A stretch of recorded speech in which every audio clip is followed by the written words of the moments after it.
الحمدللہ وکفا وسلام علی عبادہ الذین اصطفى اما بعد فاعوذ باللہ من الشیطان الرجیم بسم اللہ الرحمن الرحیم انما یخشی اللہ من عبادہ العلماء صدق اللہ العظیم۔ محترم دوستو، اصل جو ہماری گفتگو چل رہی تھی وہ یہ تھی کہ اسلام میں باطل فرقوں کا آغاز کب ہوا۔ چنانچہ میں نے اس سلسلے میں آپ کو بتایا تھا کہ تابعین کے دور میں خوارج، روافض اور نواسب ان کے نظریات کے حامل لوگ پیدا ہو چکے تھے۔ اسی دور میں ایک فرقہ جس کو معتزلہ کہا جاتا ہے، یہ واصل ابن عطا ایک شخص تھا جو حسن بصری کا شاگرد تھا، اور سب سے پہلے اس کا اختلاف حسن بصری سے ہوا اور کسی ایک مسئلے میں، اور وہیں سے اس فرقے کی بنیاد جو ہے پڑی۔ دراصل معتزلہ اور اہل السنہ والجماعت کے درمیان بنیادی جو اختلاف ہے وہ یہ ہے کہ ایک ہے انسان کی عقل اور ایک ہے نقل۔ عقل تو آپ سمجھتے ہیں، ہر انسان کو اللہ نے عقل دی ہے، عقل سے وہ سوچتا ہے ہر چیز کو عقل کے پلڑے میں رکھ کر ہر چیز کے متعلق وہ فیصلہ کرتا ہے۔ اور ایک ہے نقل۔ نقل کا مطلب وہ احکام جو اللہ نے ہمیں قرآن اور حدیث کے واسطے سے دی ہے۔ قرآن یہ نقل ہے، حدیث یہ نقل ہے۔ تو عقل اور نقل میں توازن یکساں ہے یا اوپر نیچے ہے؟ عقل اور نقل کا درجہ یکساں ہے یا اوپر نیچے ہے؟ ظاہر سی بات ہے، عقل اور نقل ایک نہیں ہو سکتے، اوپر نیچے ہے۔ تو اوپر نیچے، کون اوپر کون نیچے؟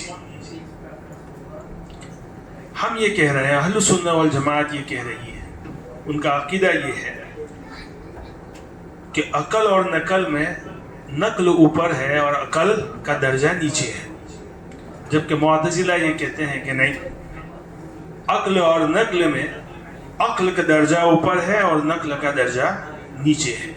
فرق کیا پڑے گا؟ مثال سے آپ سمجھیے۔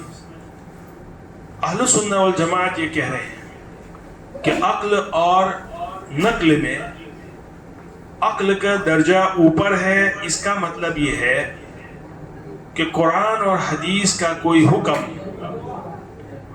اگر ہماری عقل کی سمائی میں آئے یا نہ آئے، ہمیں اسے ماننا ہے، معاملہ یہیں رک جائے گا۔ کیوں؟ اس لیے کہ قرآن اور حدیث کے بہت سارے احکام، اس میں کیا حکمتیں ہیں، اس میں کیا اسرار اور رموز ہے، اس کو نہ تو ہر آدمی سمجھ سکتا ہے، نہ ہر آدمی سمجھا سکتا ہے۔ سمجھ رہے ہیں؟ اس لیے بات کو یہیں روک دو کہ کوئی بھی حکم قرآن اور حدیث سے ثابت ہے تو چاہے آپ کی عقل اس کے بارے میں صحت یا اس میں عدم صحت کا فیصلہ کر سکے یا نہیں، آپ کو اسے ماننا ہے۔ اس لیے کہ آپ کو پورا اختیار ہے کہ آپ یہ جانچ کریں کہ یہ حکم واقعتاً قرآن سے ثابت ہے یا نہیں، یہ حکم حدیث سے ثابت ہے یا نہیں، اس کو جانچ کرنے کا آپ کو پورا اختیار ہے۔ لیکن جب یہ بات ثابت ہو جائے کہ یہ حکم قرآن اور حدیث سے ثابت ہے تو پھر آپ کی عقل اس کو قبول کرے یا نہ کرے، آپ کو اسے ماننا ہے۔ مثال کے طور پر حدیث شریف میں ہے کہ جو شخص من جر ازارہ بطرا لا ينظر اللہ یوم القیامہ، کوئی شخص اگر تکبراً اپنے ایجار کو تخنوں کے نیچے رکھے گا، پہنے گا، یا ایجار یہ ضروری نہیں، لنگی ہو، کرتا ہو، پاجامہ ہو، اگر اس کا یہ کوئی لباس تخنوں کے نیچے ہے، اللہ رب العزت وہ اس کی عادت ہے وہ اسی طرح پہنتا ہے، اور آج کل فیشن ہے اس کی، تو اللہ رب العزت اس کے سامنے قیامت کے دن رحمت کی نگاہ سے نہیں دیکھیں گے. سمجھ رہے؟ اب کوئی آدمی یہ سوچے کہ یہ گناہ جو ہے گناہ بے لذت کہتے ہیں، یہ گناہ کر رہا ہے آدمی لیکن بے لذت ہے کہ نہیں؟ بے لذت. بہت سارے گناہ ایسے ہیں جو بے لذت ہے، اس میں کوئی لذت نہیں. چوری کرتا ہے آدمی کو پیسے ملتے ہیں، زنا کرتا ہے اس کو لذت ملتی ہے، بد نظری کرتا ہے اس کو لذت ملتی ہے، لیکن یہ گناہ بے لذت ہے.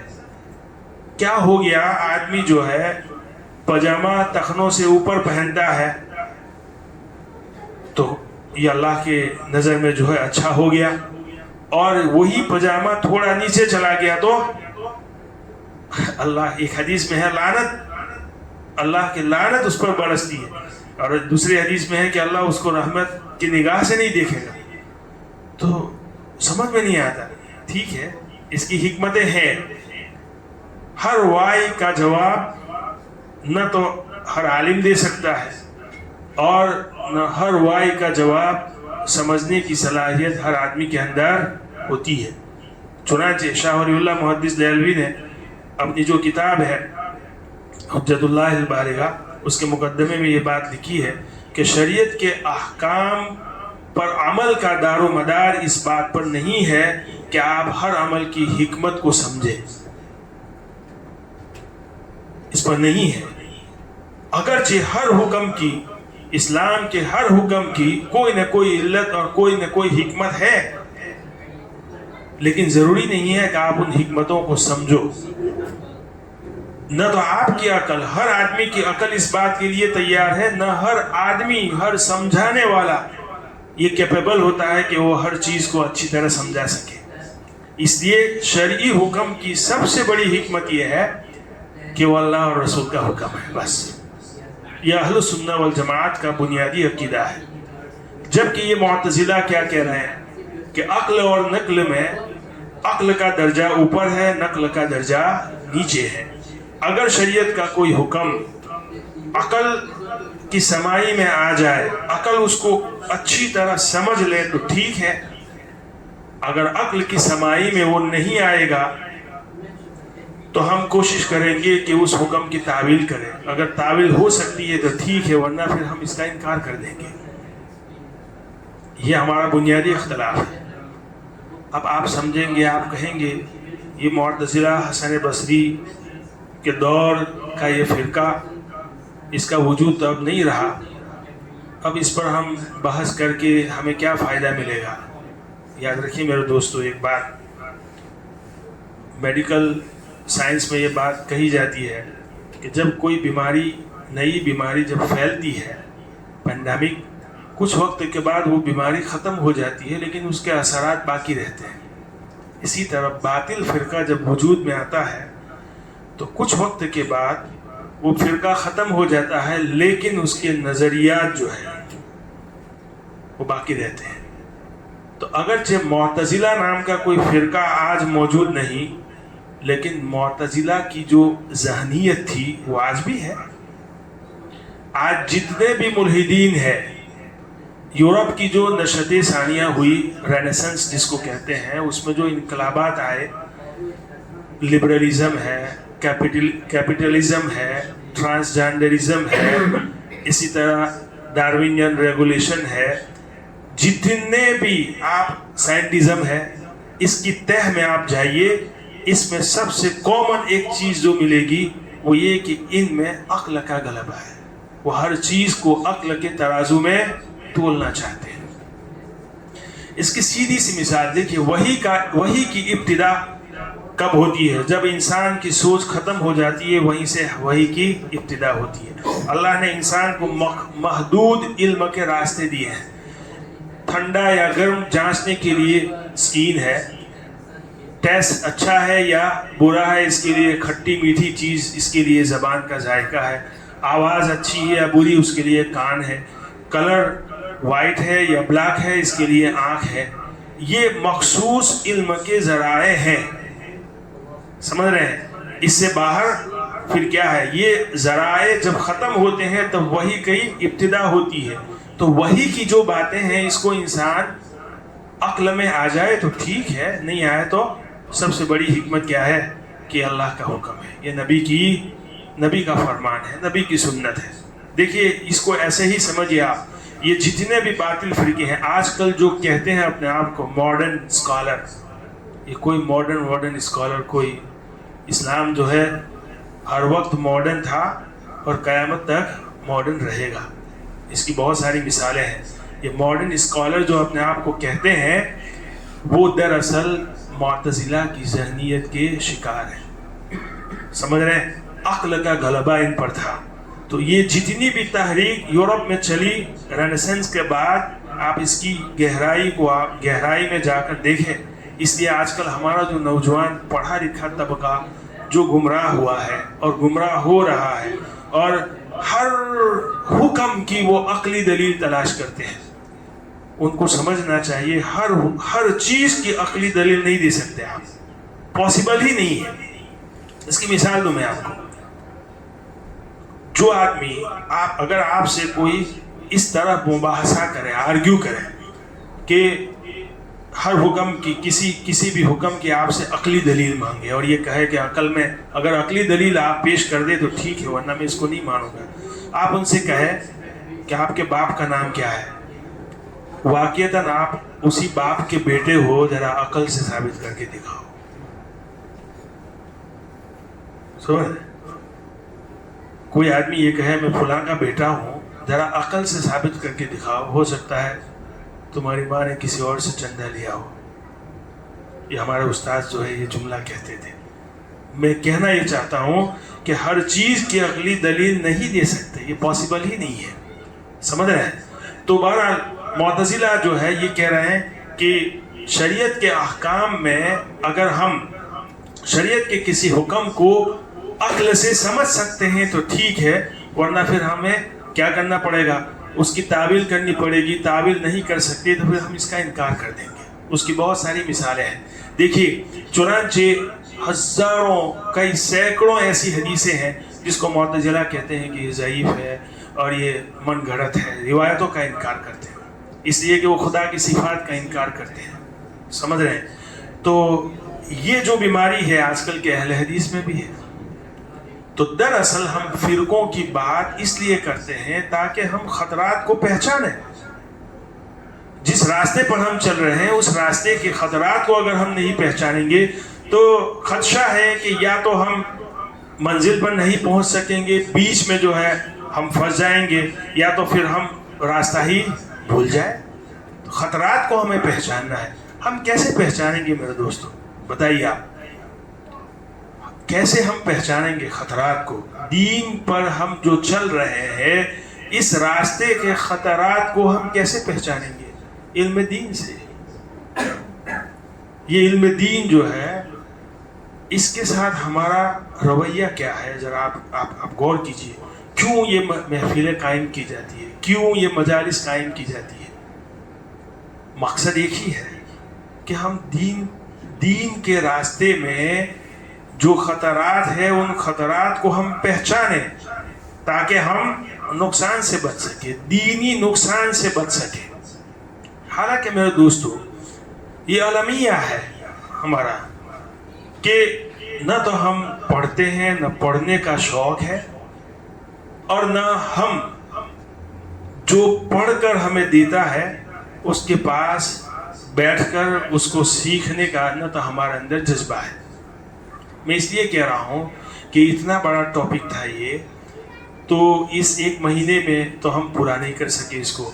تو انشاءاللہ ہماری نیت یہ ہے کہ رمضان کے متصلاً ہم اسی ہفتے میں ایک مرتبہ اسی ٹاپک کو ہم آگے چلائیں گے اور اسی عقائد کے جو مسائل ہیں اس کو ہم پڑھیں گے. اس کے بعد ہم سیرت پر مجلسیں قائم کریں گے. تو میں آپ سے جو ہے مؤدبانہ گزارش کرتا ہوں کہ آپ جو ہے ان مجالس کے ساتھ جڑے رہیے. دیکھیے ان مجالس کے بارے میں کتنے فضائل ہیں, کتنے فضائل آپ سوچ نہیں سکتے. یعنی آپ جنت کو حاصل کرنے کے لیے آپ یہ سوچتے ہیں کہ جنت اسی وقت ملے گی جب ہم بہت بڑے متہجد بن جائیں گے، تہجد پڑھنے والے، ذکر و اذکار کرنے والے. میرے دوستو، آپ جنت کو حاصل کرنا آسان بھی ہے اور جنت کو حاصل کرنا مشکل بھی ہے. آسان ہے ان لوگوں کے لیے جو جنت کے راستے تلاش کریں، اور مشکل ہے ان لوگوں کے لیے جو غفلت کی زندگی گزارتے ہیں. یہ مجلس جو ہے، مجلسیں جو قائم ہوتی ہیں، درس و تدریس کی ہو یا احادیث کی ہو، ان مجلسوں کی قدر کریں. دیکھیے، جتنے بھی فضائل آپ صلی اللہ علیہ وسلم نے احادیث میں بیان فرمائے، اور جتنی بھی فضیلت اللہ تعالیٰ نے خود قرآن کریم میں نازل فرمائی، آپ یہ نہ سمجھے کہ یہ علماء کے لیے ہے یا ان لوگوں کے لیے ہے جو باقاعدہ مدرسے میں ایڈمیشن لے کر تعلیم حاصل کرتے ہیں، انہی کے لیے ہے.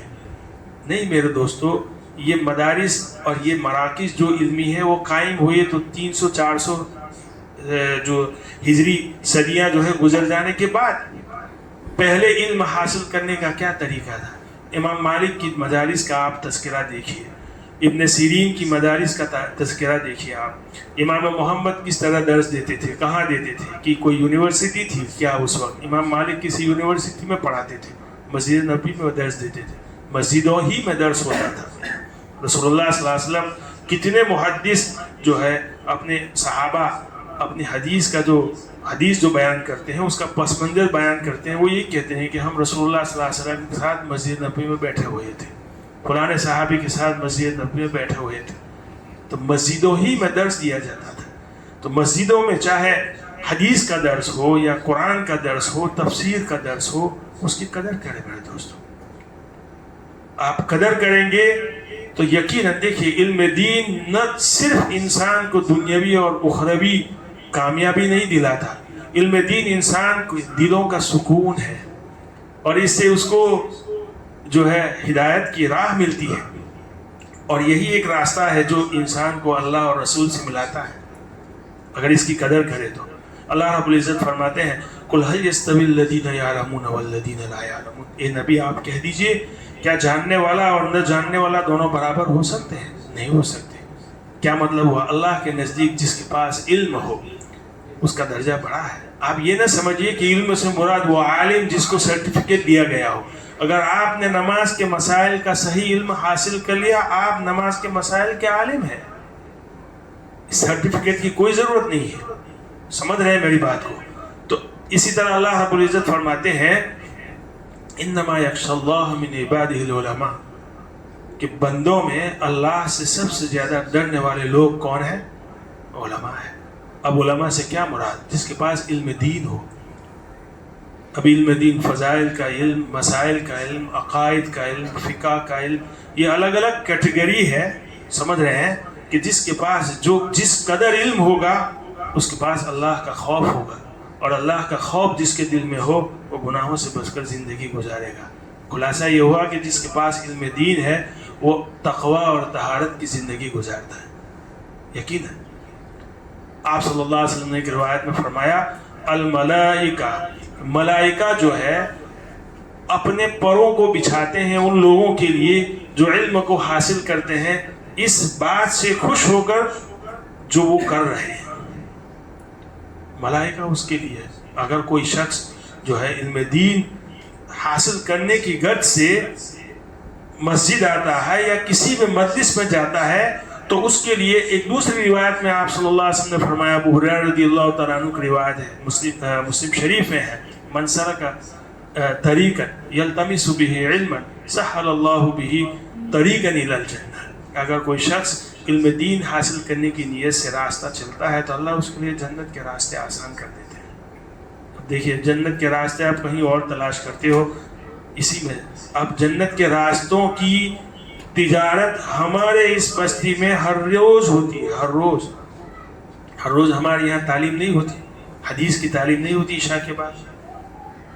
یہ کیا علم دین نہیں ہے؟ اگر آپ گھر سے نکل رہے ہیں نماز پڑھنے کے لیے تو آپ کو آنا ہی ہے. آپ نیت کر لیں کہ نماز کے بعد میں حدیث کی تعلیم میں بیٹھوں گا جو بھی فضائل کا علم مجھے ملے گا انشاءاللہ میں اس پر عمل کروں گا. جو وعیدیں ہوگی اس سے بچ کر رہوں گا, جن باتوں پر وعیدیں ہوگی اس سے بچ کر رہوں گا.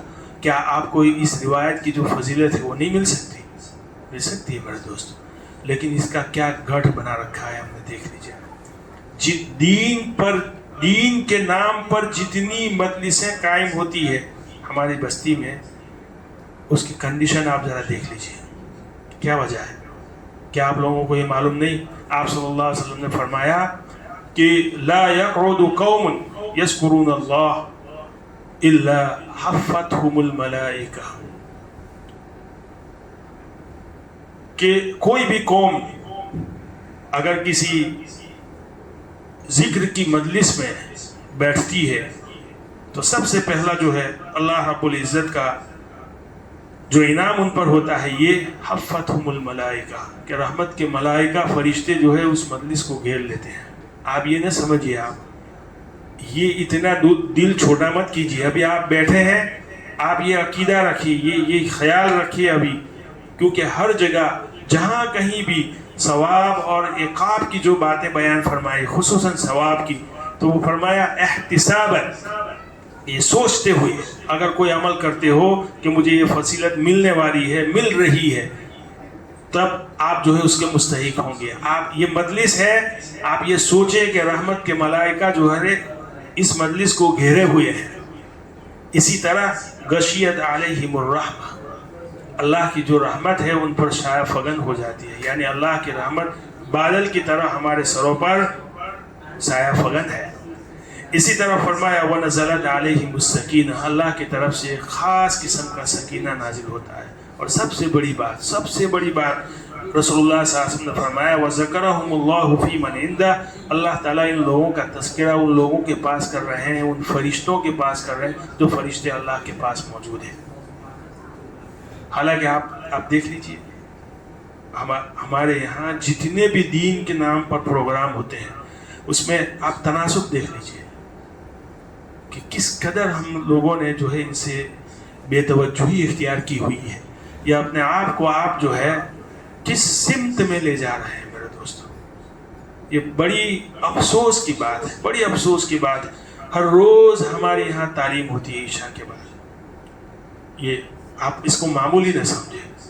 دیکھیے ہم نے اس سے روگردانی تو کی ہے, لیکن اس پر آپ آج کھلی بات کر رہا ہوں, اس لیے کہ اگر میں نہیں کہوں گا, میں سوچتا ہوں شاید کل قیامت کے دن اللہ مجھے اس بارے میں پوچھ نہ لے.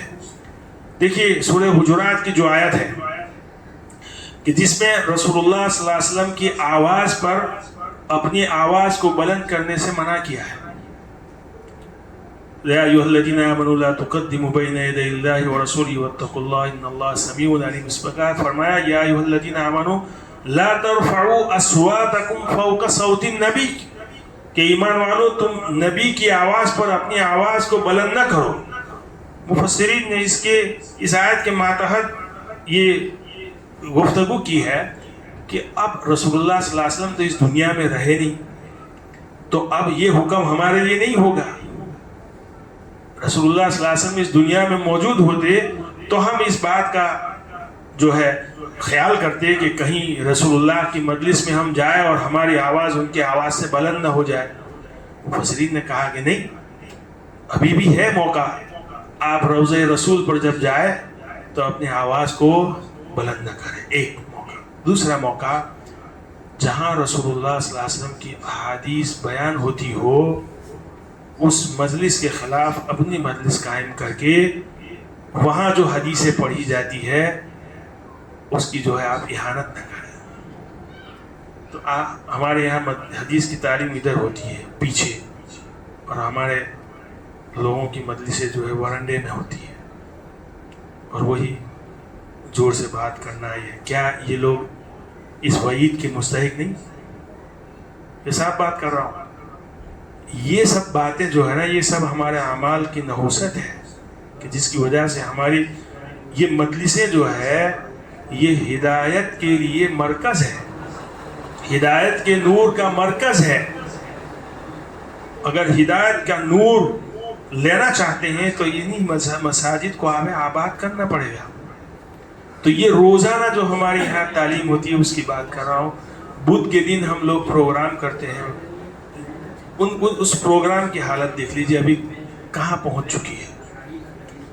جمعہ کے دن جو ہمارے یہاں بیان ہوتا ہے, یہ کس قدر محرومی کی بات ہے کہ ایک شخص گھر سے جمعہ پڑھنے کے لیے آتا ہے, لیکن جب تک انگلش بیان ہوتا ہے وہاں تک وہ شخص باہر وضو خانے میں یا ورنڈے میں بیٹھا رہتا ہے. مسجد میں آنے کی توفیق اسے نہیں ہوتی. اس لیے نہیں ہوتی کہ حمد نہیں پڑتی یار, انگلش میں بیان تھا. کوئی بات نہیں, آپ مسجد میں آ کے بیٹھ جائیے, کم سے کم دینی ماحول میں آپ بیٹھ جائیے. فرشتے جو لکھیں گے نام, کم سے کم اخیر میں آپ کا نام تو لکھا جائے گا. یہ کس قدر محرومی ہے. اور ہفتے میں ہم لوگ جو بات کر رہے ہیں, ہفتے میں جو ہمارا ایک مرتبہ پروگرام ہوتا ہے اس کے آپ دیکھ لیجئے. کبھی کبھار میں آپ کو صاف بات کہہ رہا ہوں کہ پورے دن کی پریپریشن کے بعد ہم آتے ہیں, دیکھتے ہیں 2 آدمی ہیں, بڑے بھاری دل کے ساتھ اٹھ کر حدیث جو ہے 2 حدیثیں پڑھ کے چلے جانا پڑتا ہے. ہم یہ سوچتے ہیں کہ گزشتہ کل حدیث کی تعلیم میں کم سے کم 7 آدمی تھے, آج ہم اس بات کے بھی مستحق نہیں ہے کہ 7 آدمی کم سے کم آ جاتے. اب دیکھیے میرے دوستو, صاف بات کہہ رہا ہوں کہ یہ کنڈیشن کیوں ہے. 2 وجہ سے. یا تو اس وجہ سے کہ آپ یہ کہیں گے کہ ہم لوگ بیزی ہیں. ٹھیک ہے, بیزی ہے, مان لیا آپ بیزی ہیں. یہ تو زندگی کا نیچر ہے کہ زندگی آپ کو مشغول کر دے گی, معاشرت آپ کو مشغول کر دے گی, آپ کو خود سے منظم بننا پڑے گا. کسی چیز کا انکار نہیں ہے, آپ دوستوں کے ساتھ بیٹھے کھائے پیے کوئی بات نہیں, اپنی فیملی کے ساتھ جائے گھومے کوئی بات نہیں, بزنس کرے کوئی بات نہیں, لیکن ہر دن کا بھی آپ ٹائم ٹیبل بنائیں, رات کا بھی اور ہفتے کا بھی. ہم انسان ہیں یار, جانور تو نہیں. جانور کا کوئی ٹائم ٹیبل نہیں ہوتا, ہم انسان ہیں. احسان کے ساتھ زندگی گزاریں. دن میں 5 وقت کے لیے نماز ہمیں پڑھنی ہے, اس کے لیے وقت متعین کریں.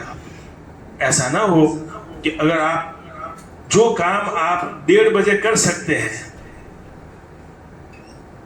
لیکن پھر بھی آپ وہ کام 1 بجے کرنے کے لیے چلے جائیں. کوئی نماز ہے ہماری 1:15 بجے ہمیں نماز پڑھنی ہے جماعت کے ساتھ, نظام بنائے. آپ عشاء کے وقت آئے, 5-10 منٹ آپ جو ہے رسول اللہ صلی اللہ علیہ وسلم کی مبارک حدیثوں کے لیے آپ اپنا وقت نکالیں. کیا آپ کا بگڑ جاتا ہے.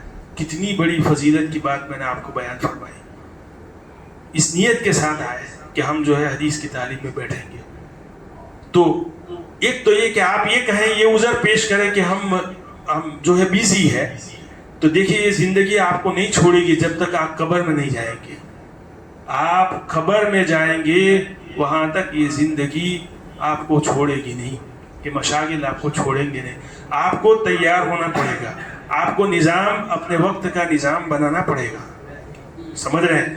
اور اگر دوسری تو ہم جو وجہ ہم یہ سمجھتے ہیں, اور یہ ہمارا سمجھنا صحیح ہے کہ دیکھیے ہمارے جو مقامی علماء ہیں ان کے ساتھ, ان کی مجلسوں کے ساتھ ہمارا کیا رویہ ہے. کیا رویہ ہے. اگر آپ کو کسی سے کوئی مسئلہ ہے تو کوئی بات نہیں, ذاتی مسئلہ ہے, آپ اسے اپنا کوئی دشمن سمجھتے ہو یا اپنا مخالف سمجھتے ہو, جو بھی سمجھے آپ, لیکن ایک بات سمجھے کہ کوئی بھی عالم آپ کا اتنا بڑا تو دشمن نہیں جتنا بدر کے قیدی مسلمانوں کے تھے. بدر کے قیدیوں کے ساتھ رسول اللہ صلی اللہ علیہ وسلم نے جو ڈیل کی تھی, اس میں ایک ڈیل یہ تھی کہ ان قیدیوں میں جو لوگ پڑھے لکھے تھے وہ مسلمانوں کے بچوں کو پڑھائیں گے. یعنی علم کے لیے وہاں بھی کمپرومائز کیا تھا. کن کے ساتھ؟ دشمنان اسلام کے ساتھ. تو کم سے کم آپ اس بات کا فائدہ سامنے رکھ کر کہ یار وہ آدمی کیسا بھی ہے, میرا اس سے دینی فائدہ ہے. کوئی عالم منبر رسول پر بیٹھ کر بات کیا کر رہا ہے وہ آپ دیکھیں. بات آپ کے فائدے کی کر رہا ہے کہ نہیں, اللہ اور رسول کی کر رہا ہے کہ نہیں, یا اپنے پیٹ کی کر رہا ہے, اپنے سیاست کی کر رہا ہے. اگر ہے تو کوئی بات نہیں, آپ اس کی مجلس سے آپ اعراض کریں. لیکن اگر آپ کو وہ صحیح علم دے رہا ہے, اس کے پاس بیٹھ کر آپ کے علم میں فائدہ ہی بڑھوتری ہی ہوتی ہے, نقصان تو نہیں ہوتا, تو آپ کیوں کمپرومائز نہیں کرتے؟ جبکہ یہ مجلس کھلی ہے ہر آدمی کے لیے, یہ مجلس کھلی ہے ہر آدمی کے لیے. اس لیے میرے دوستو یہ سمجھے آپ کہ اگر یہ مسئلہ ہے تو آپ اپنا نقصان نہ کریں. رسول اللہ صلی اللہ علیہ وسلم نے فرمایا صحیح حدیث میں, الحکمت ضالۃ المؤمن فحیث وجدها احق بها, کہ ہر آدمی کو یہ بات بٹھا لینی چاہیے کہ اگر کوئی شخص منبر رسول پر بیٹھ کر علم سکھا رہا ہے تو چاہے وہ آدمی کیسا بھی ہو, اس کی کسی حرکت سے آپ کو کوئی اختلاف ہو سکتا ہے, لیکن جو بات وہ بیان کر رہا ہے اس بات کے متعلق رسول اللہ صلی اللہ علیہ وسلم کا فرمان ہے کہ یہ آپ کی گم شدہ پونجی ہے, جہاں کہیں سے آپ کو ملے آپ اس کے زیادہ حقدار ہیں, آپ اس کو لے لیں. اگر آپ کے پیسے گم ہو گئے, آپ کا موبائل گم ہو گیا, کسی دشمن کے آنگن میں وہ آپ کو ملا, کیا آپ کو چھوڑ دیں گے؟ اس کو اٹھا لیں گے, جہاں کہیں بھی ملے گا آپ اس کو اٹھا لیں گے. رسول اللہ صلی اللہ علیہ وسلم فرماتے ہیں کہ یہ حکمت اور علم یہ آپ کی گم شدہ پونجی ہے, آپ اسے لے لیں, آپ اس کے حقدار ہیں جہاں کہیں سے آپ کو ملے. لیکن یاد رکھیے, اس بات کو یاد رکھیے, رسول اللہ صلی اللہ علیہ وسلم نے, دیکھیے ابن سیرین, بہت ساری احادیث پر رسول اللہ صلی اللہ علیہ وسلم نے اس پر آگاہ کیا ہے, لیکن محمد ابن سیرین کا جو ایک مشہور قول ہے جو مسلم شریف کے مقدمے میں ذکر فرمایا ہے کہ ان ھذا العلم دین, یہ یاد رکھیے کہ علم دین ہے. علم کیا ہے؟